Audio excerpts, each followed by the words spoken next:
I know, another Komodo build. But bear with me, I think this one's gonna be different than a lot of the other ones you've seen. I spent the better part of this last year just kind of perfecting this build to work well within a production with a crew where I have an AC and have other accessories mounted on this camera. And so if that sounds fun, then stick with me and we'll dive into every little bit of kit that I have on this Komodo-X. My name is Aaron and I am a commercial DP in the Dallas-Fort Worth area. And like I said in the intro, we're just going to talk about my Komodo-X build. My monitor is the SmallHD DSMC3 7-inch monitor. It's great. It frees up an SDI port. It's one cable to power and to get a signal. And it has camera control, which is really awesome and handy. It's definitely expensive, but I have no complaints with it. I really love it. The Optimus cage system is really the bones and the structure of this camera cage. If you want to learn more about the Optimus SwissCage, then you can learn more up there. What you should know about this cage system is it is a truly universal camera cage system that does not sacrifice on form or function. It has a top and a bottom interfacer plate, and then the remaining bits are all universal and can be used on other camera systems. It's really cool. Like I said, go check that link out. Side handles, I've tried them all.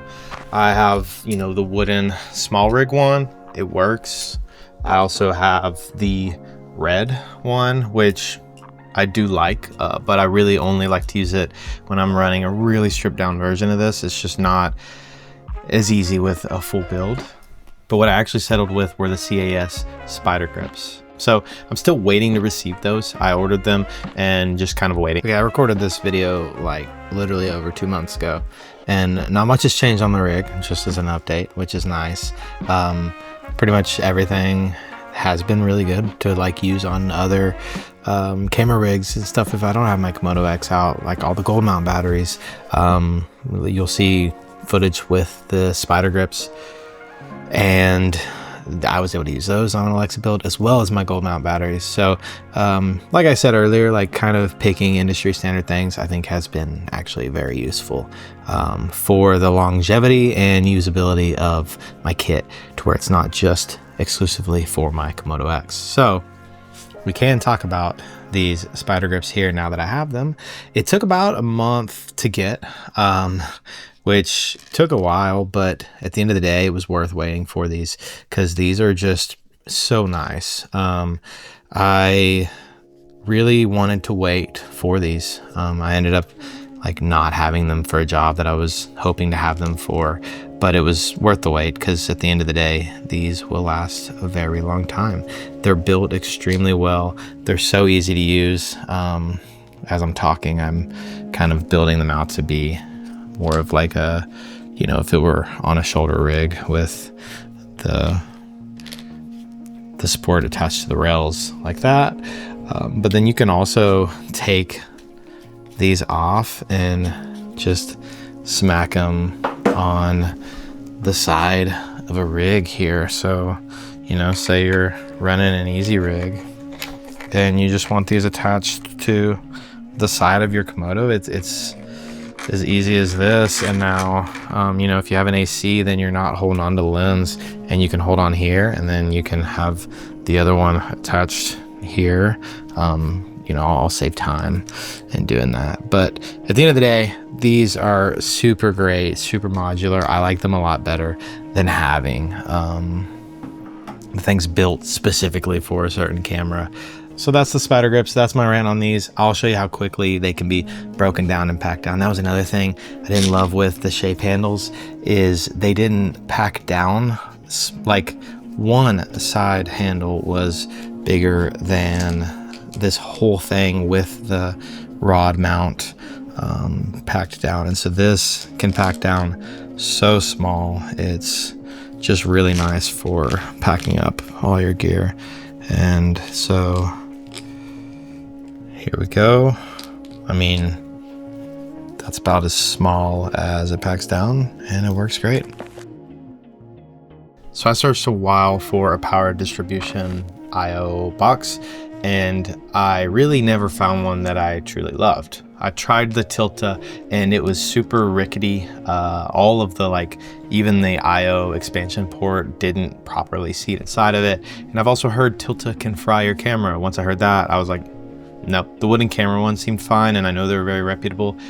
However, there was no option to lock the distribution box onto the camera, which for me, I didn't love that idea. If I had a bigger battery or even a shark fin on the end of it, I didn't want to mess around with that. The Mutiny IO power distribution box really did check almost all the boxes. It seems great. Really, the only thing that turned me away was it being 3D printed. It even had a locking option. However, like I said, all those pieces were 3D printed. I know it's high quality 3D printing. A lot of people trust them, but that just turned me away from Mutiny. So enter the Optimus Gear power distribution box. Optimus Gear has a power distribution box for almost all of the cinema cameras, and they all seem really solid, and they're basically built very similar to this one as well as all the other ones. The port design is super thoughtfully built out for the Komodo-X, where it kind of just fits around all the existing IO on the Komodo-X. There's nothing on top here, and so you're not running into cables sticking straight up, which I never really love on a rig. And then all of the stuff that should be on the AC side, it's on the AC side. It's very nice. There's a couple extra ports here on the left side, with it being the gem lock and the external control pass-through, basically. It's all aluminum. The cheese plate that you can buy for it is very cheap and also really nice. And it's just really thoughtfully engineered and designed. It's really solid. The core Nano X's. These are really solid batteries, and they're really similarly priced to the competition, yet they're a company that is backed by some really awesome people, and they're a very trusted brand. So very much worth going with. And I chose to go with gold mount rather than V mount, even though the Komodo-X is natively V mount, because I just wanted something that was standard to the US. We're mostly using gold mounts in the US, especially if you're renting from rental houses. Most of the things are set up for gold mount, so it just makes everything easier. So I have 3 adapters. The first one being this Viltrox locking EF adapter, and then the second being a Metabones focal reducer. It's great for EF full frame glass. A lot of vintage lenses I've converted to EF, and so it works beautifully with those. And then lastly is the SimMod RF to PL. They're just adapters, but it was important to me that all of my adapters had locking mounts on them. My matte box of choice is the Misfit Atom from Bright Tangerine. It's lightweight, it's really solid, and it fits almost all of my needs when it comes to a matte box. For ND, I went with the Format High-Tech IR ND filters, the super slim versions.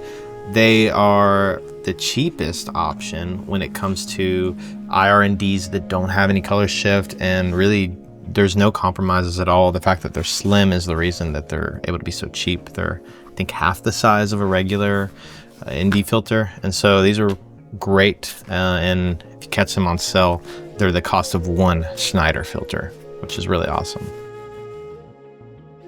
For my rods, I have a bunch of different lengths. All of the ones that I have are aluminum or carbon fiber, but I did find these really cool aluminum ones that are really cheap. I think it was less than $20. They're 10 inches and they are silver. I think the silver looks pretty slick on a rig.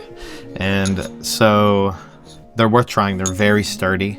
I have had no issues with these, and I didn't really want to spend a lot of money on rods and be married to one specific link or buy a bunch for a lot of money. At least not yet. I haven't had the need. You gotta have some personality on set, and what a fun way to do it with a camera patch, or, you know, we've got Don't Worry, it's a tax write-off. Yeah, I'm an AC, always crying. I would probably give this to my AC, throw this on their setup. I think that would be a lot of fun to kind of you know, spice their rig up too. In and out of focus. So when you have actors or talent that's moving around, my job is to keep them in focus. And that's what I do. Now, one of the greatest things with this setup is it's really easy to pretty quickly strip down and make into like a really small, compact, like single shooter run and gun setup. So let's do that real quick. Look, I'm on the clock. Okay, so start this title.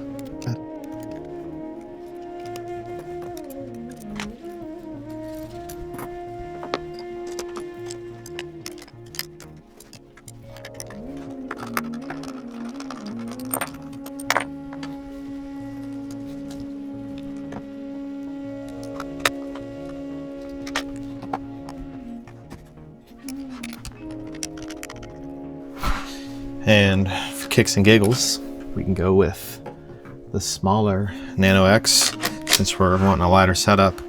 And there you go. We now have like a really small setup, and I don't know how long that took me, but I don't think it took very long. I think this camera system has just worked really well for me, this full setup. Who knows, maybe it'll change a lot, but I'm hoping that for the year of 2025, it stays pretty consistent with this, because I feel like I have all that I need when it comes to my camera rig. Let me know in the comments down below what you would change about this camera rig, or if you have any experience with other parts that I either talked about or that I completely ignored. And if you were curious about the Optimus gear videos, like I said, I will have those linked here and here so you can check them out, and I will see you guys there.